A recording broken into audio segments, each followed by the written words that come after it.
Okay, to wrap up our prejudice unit, I want to talk a little bit about a particularly troubling type of discrimination that we introduced a little bit with a reading in the aggression unit, and then talk for a while about reducing prejudice by means other than just the context that we talked about in the group processes unit.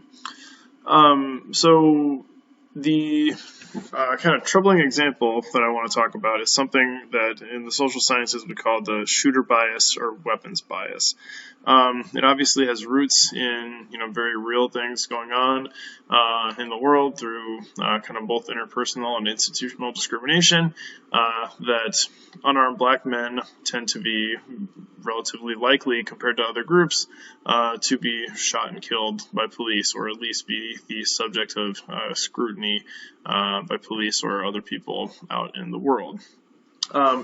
So some research that people started doing even almost 20 years ago at this point had to do with how racial attitudes might have something to do with these types of perceptions, or not even necessarily racial attitudes in some studies, but just does the status of a person in a particular image change our perceptions of their aggressiveness or danger. So some of the earliest studies just were trying to determine if our perceptions are different if somebody is white or black, and does that change our perception of what they're holding. So they would give people in some of these studies these types of stimuli, sort of like you see on the screen, of a white or black person, usually a white or black man, because white and black men have a higher likelihood of being involved in crime compared to women. And they would have them either holding a completely benign object like a cell phone or a wallet or something in the photo, or holding a gun. And then they would ask people to make a variety of decisions. Usually it would be that they would have to shoot. The participants would shoot in some way if they sensed a gun. And they would not shoot if they didn't. And what they find is that people overwhelmingly tend to perceive guns in the hands of the black stimuli, and much more often shoot them if they're black compared to white. So, in a very unfortunate way, we see this playing out in the real world with confrontations with police. So the very real world applications to how this works. So these earliest studies, they were basically what I was describing. And when you have people making these judgments as in very high pressure timed scenarios where they have to make snap judgments, people falsely perceive guns more often in the hands of black subjects or stimuli than white subjects or stimuli. In this class we talk a lot about motivation and ability. In this scenario, they don't really have that much ability, right? They're pressed for time. They don't really get to think about their decision very much. But what if we give people more ability? If you let people self-pace their judgments, so you don't give them a timer, you let them decide when they should shoot or if they see a gun, people tend to lose that disparity. They're accurate for both, because if you let people, figure out what they're seeing and give them time to think about it, right, that follows our usual predictions. You have more ability, you're going to do better. But we see that people's implicit associations, it seems, with black subjects being more like aggressive or more related to crime in people's minds, people are faster at making those correct judgments for black faces when they have guns. So we're still seeing the influence of stereotypes here. It's just changing the speed at which people are making their decisions, even though they're not having that problem with over sensing guns in the hands of black subjects.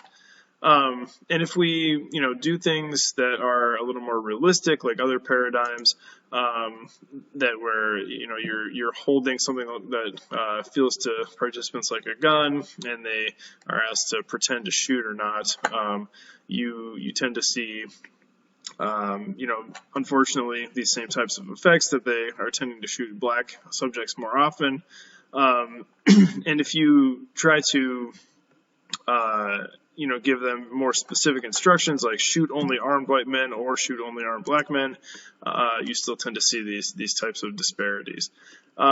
Some subjects, or some studies rather, even told people that, hey, you shouldn't look at people's faces. People are biased in this sense, so you should not use race. What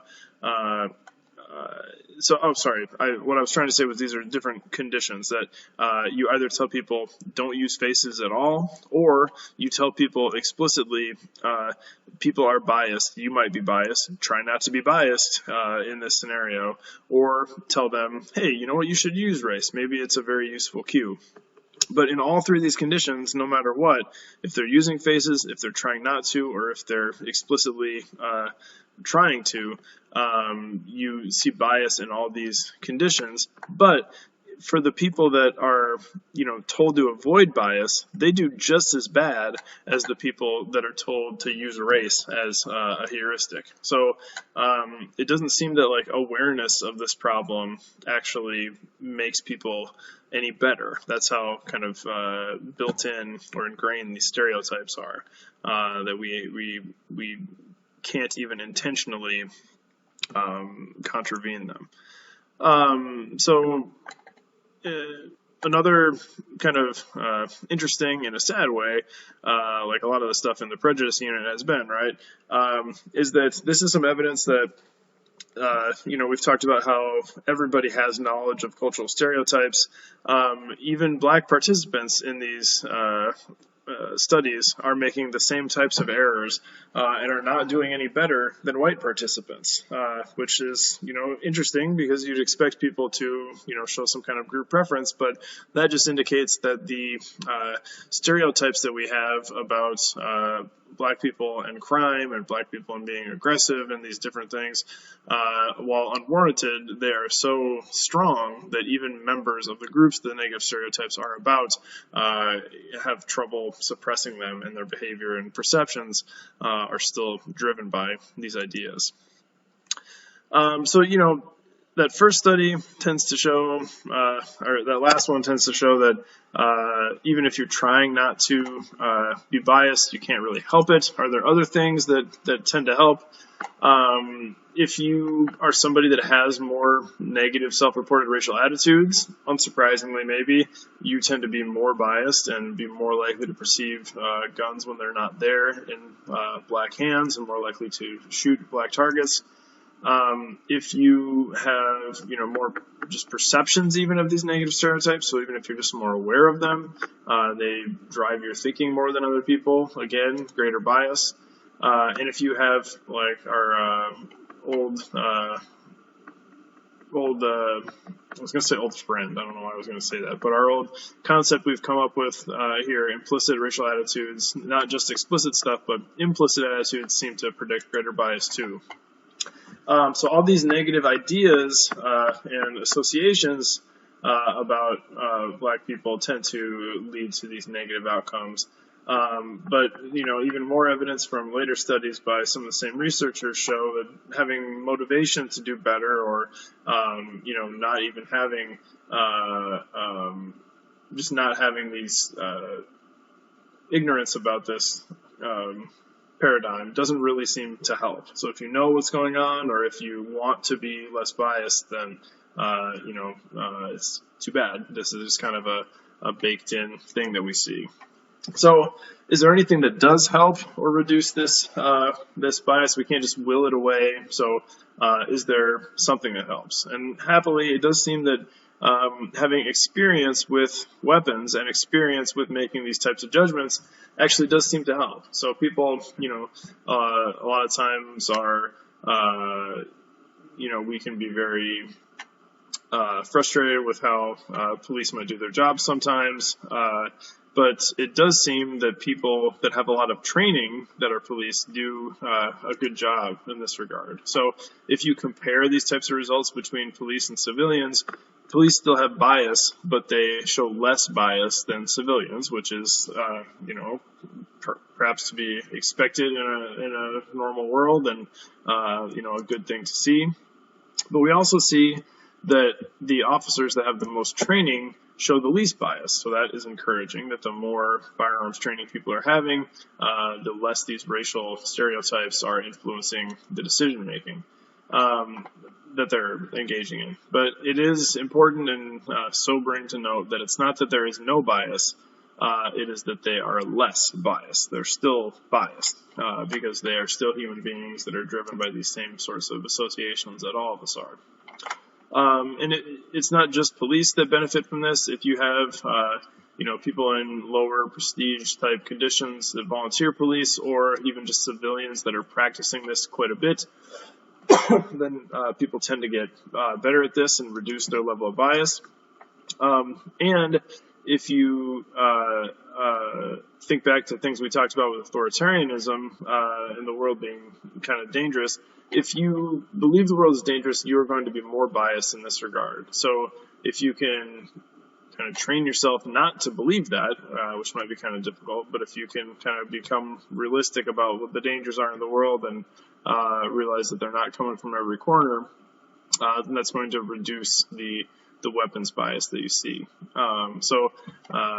It's not a magic sort of cure-all that you can just wish away your bias in these things, but at least it's a little bit encouraging that if you have experience, it can reduce these sorts of issues. Okay, what are some other ways that we can reduce prejudice? Again, we talked at length in the group processes unit about how intergroup contact from Gordon Allport's conditions that he hypothesized, having equal status, common goals, cooperation, and sanction of authority can all be really useful to help improve attitudes between different groups. But are there some other ways that we can talk about this? Sorry, I forgot that I had all these things on the slide, but what are some other ways that we can improve intergroup attitudes and relations, and how well do they work? To kind of bridge the gap from contact to some of these other things I want to mention, I think it's useful to highlight another thing that I mentioned real briefly in that group processes unit, that one really kind of unique sort of connection with people, obviously, is our friendships that we have with other people. So in talking about contact, you're still a lot of times talking about like separate groups that are made up of like strangers, and if you don't have a personal relationship with people, then it can be difficult to really connect with them. So if you actually form friendships with people from your outgroups, your disliked outgroups, then that seems to be a really important step towards reducing prejudice. Friendships have some unique features that probably help us do this. In fact, it seems to be that we are gaining an ability to have empathy for people by being able to put ourselves in their shoes through perspective taking. So if you know somebody and talk to somebody and hear their side of things, then you're going to be able to better put yourself in their shoes and take their perspective and feel things the way they feel, and that's going to help you reduce your prejudicial reactions to them. Just being around people more makes you more comfortable. So there are a lot of perspectives about intergroup conflict that say that one of the most important predictors of conflict is anxiety. It's not just that people are filled with hate, it's that people are worried about how intergroup interactions are going to go. And anxiety frequently is why they go very poorly. And if you're friends with people from other groups, then that's going to reduce the anxiety that you feel about those groups interacting with them. So just friendships can reduce anxiety, but like I mentioned, anxiety just has a lot to do in general with intergroup contact. So it's an important thing to try to keep a hold on in a lot of ways. Let's drill a little bit more down on perspective taking, though, because this does, as you'll see, eventually kind of become a bit of a double-edged sword in some ways. So perspective taking seems like a very straightforward thing that would help reduce prejudice, right? That if you put yourself in someone else's shoes, it should make you better able to think about things from their end of things, and maybe feel a little bit more toward them. That if you do this and you actually test, like, does giving people instructions to take the other perspective help? And on average, it does tend to. There are lots of studies showing that perspective taking helps, but it might not help equally for everyone. So for high self-esteem people, for example, putting yourself in someone else's shoes does help. But if you are somebody who is already relatively low in prejudice, that you are somebody who is not a more prejudiced person on whatever metric, perspective taking might not really help that much. And we know that people that are low in prejudice, they might still act in discriminatory ways, or they might still have negative interactions with other people from other groups. So if you perspective take and you are kind of on the low end of prejudice, you might not actually see an improvement in your interactions with other groups. So sometimes perspective taking helps, sometimes it doesn't help at all. It just it's kind of inert, and sometimes it actually can backfire. So a really interesting study by Jackie Vorauer and some of her colleagues showed that perspective taking actually can make things worse in some scenarios. So perspective taking, remember, you are thinking about how somebody from an outgroup sees you. You're putting yourself in their shoes, and you're thinking about how the interaction is from their point of view. So this differs depending on who is doing the perspective taking, right? A high prejudice person who is engaging in perspective taking with somebody from a low status group is thinking, they must think I'm racist. I should try to be nice to cover up the fact that I'm racist. So perspective taking for them might work in the sense that they're trying to save face and they're trying to reduce these kind of undesirable normative things. Low prejudice people, though, they might be sitting there in an interaction thinking, well, obviously I'm not racist, I'm a very egalitarian person, and everyone must obviously be able to see that, so I don't really need to try to show how great and unracist I am. So perspective taking for people who are low prejudice or think that they're low prejudice might not really help all that much. And in Vorauer's study, they conducted a study in Canada, so it was between European Canadians and Aboriginal Canadians. And they found that the Aboriginal Canadians actually, in the study, they actually liked the high prejudice people more when they were engaging in perspective taking, because these people were trying. They were trying to have a positive interaction with these minority group members. The people who were low in prejudice were complacent, and they thought that they would seem unprejudiced, but really they just kind of seemed sort of high and mighty about themselves and assumed that their great egalitarianness would come off in their interactions, and it didn't. So sometimes engaging in perspective taking can actually make you seem worse, or at least worse compared to people that were more prejudiced. So, thinking about perspective taking is just a good example that sometimes an intervention or a strategy that works on average sometimes isn't going to work at all, and sometimes it's actually going to do more harm than good, like in this case. I want to wrap up this whole unit kind of just by talking briefly about prejudice in general. I know I spent way more time talking about stereotypes and discrimination, but I at least want to just mention a couple things about this and end with what I think is a really important point about negative feelings and tolerance in general. But remember, just to recap, we talked about stereotypes as the cognitive components of negative attitudes about outgroups, the thoughts we have about them, the traits we believe they have. Discrimination was the behavioral component of that attitude, the harmful actions toward those groups, and we might think about prejudice then as just the negative feelings we get towards a person.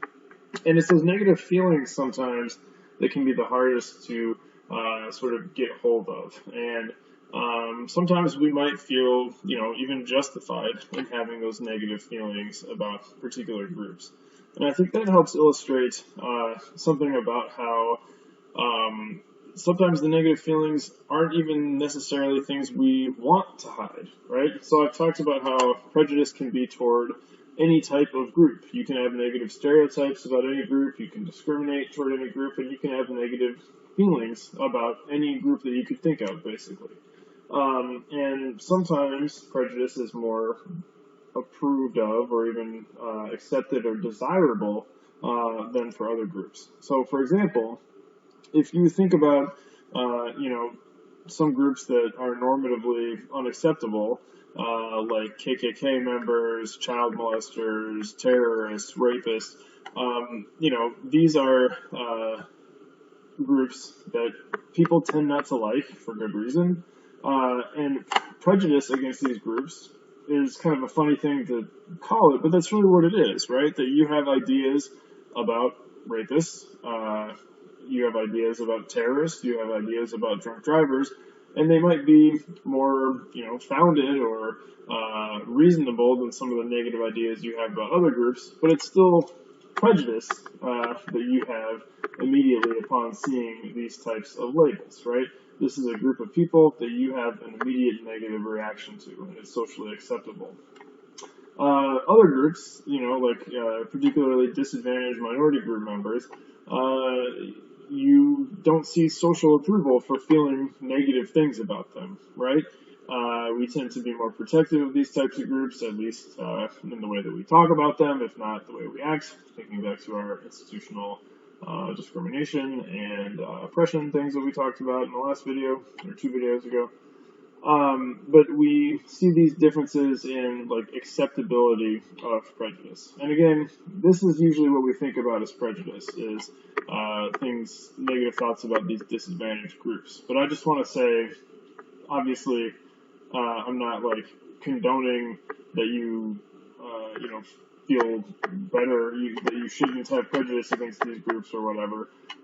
But cognitively, it's equivalent, right?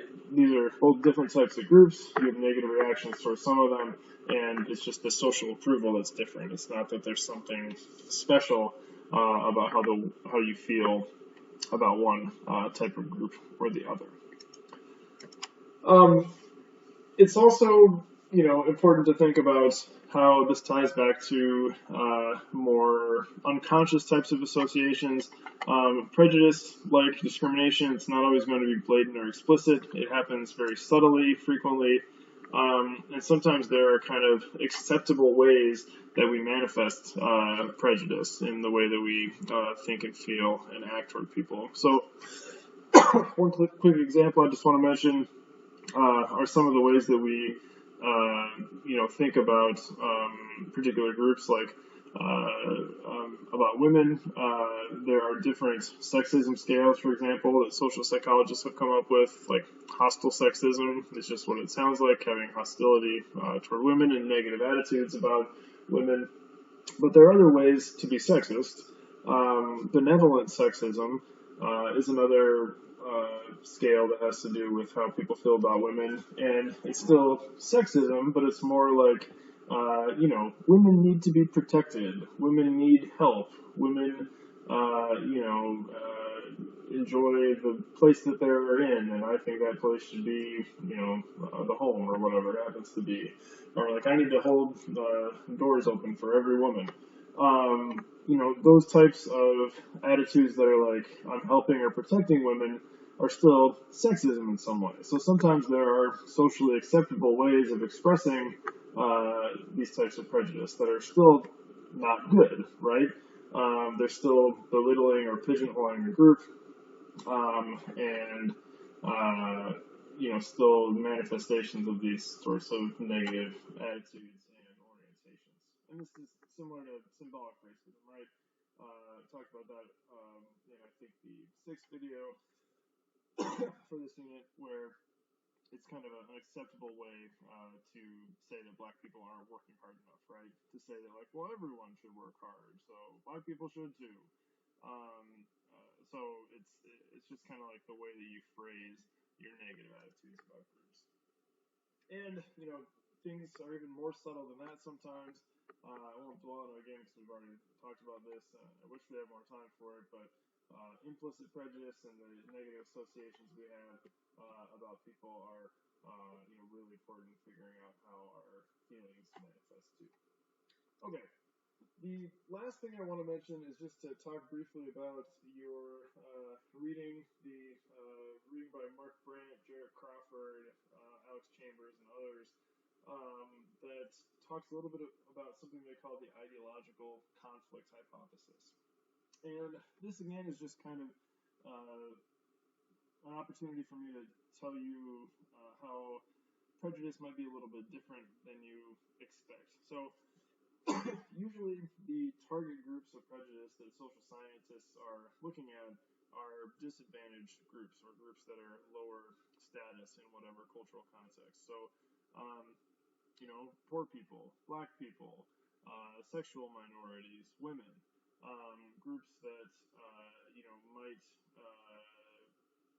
the way we usually study them, we might see that people on the right, politically more conservative people, more Republican people, might have more negative attitudes or might discriminate against those lower status groups more often.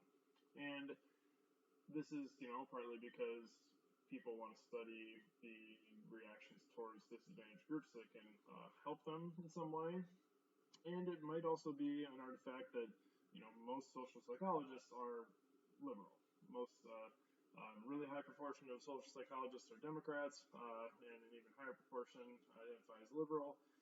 So, there might also be kind of a bias in the way that we study prejudice. If we're only using particular groups, then we might get the incorrect impression that only conservatives are prejudiced towards other groups. But hopefully at this point I've made it clear that we all have the capacity to be intolerant and prejudiced. It's just that we kind of pick and choose based on something else which groups we're not going to like. So that's really what the ideological conflict hypothesis is getting at, that we are intolerant of groups to the extent that they don't fit our worldview, basically. So the graph that they have in this paper, just to explain it, the x-axis, the horizontal one, is plotting groups from strongly liberal to strongly conservative. So, strongly liberal side, you have, of course, liberals, radical students, civil rights leaders, feminists, environmentalists, people with AIDS, blacks, Hispanics, and more toward the conservative side, you have the military, Catholics, elderly people, business people, any abortionists, conservatives, Republicans. And what you have on the y-axis then is liberals showing more intolerance on the lower part and conservatives showing more intolerance on the higher part. And when you plot these two things together, they're unbelievably highly related. Believably because this is, in hindsight kind of obvious, but you tend to see more intolerance towards more groups that are perceived as liberal on the conservative end. And liberals tend to be more intolerant of groups that are perceived as more conservative. So it seems that we have a really strong tendency to be intolerant toward groups that just don't have the same worldview as us. So I just want to make it totally clear that everybody has the capacity to be prejudiced, and everybody is prejudiced. It's just, being protective of your group is kind of a natural feature of being a human, right? But it's really important to recognize that capacity and note that everybody has groups that they are, explicitly dismissive of, maybe politically, maybe something else, and everybody certainly has the cultural knowledge of stereotypes about disadvantaged groups, and both of those things kind of manifest in ways that we might not always want to admit. So, it doesn't solve everything, but an important first step to trying to reduce the impact of prejudice is going to be recognizing it for everybody. So don't ever think that you're above these types of things or that you're exempt from them in some way, because certainly there is some group, and probably lots of groups, that you are, you have negative attitudes about, and you might be discriminating against in some way, or contributing to, the broader institutional discrimination against a group by accepting it or letting it go, or something like that. So, I will end the prejudice unit with that, and I will be back to wrap up the course talking about applied social psychology.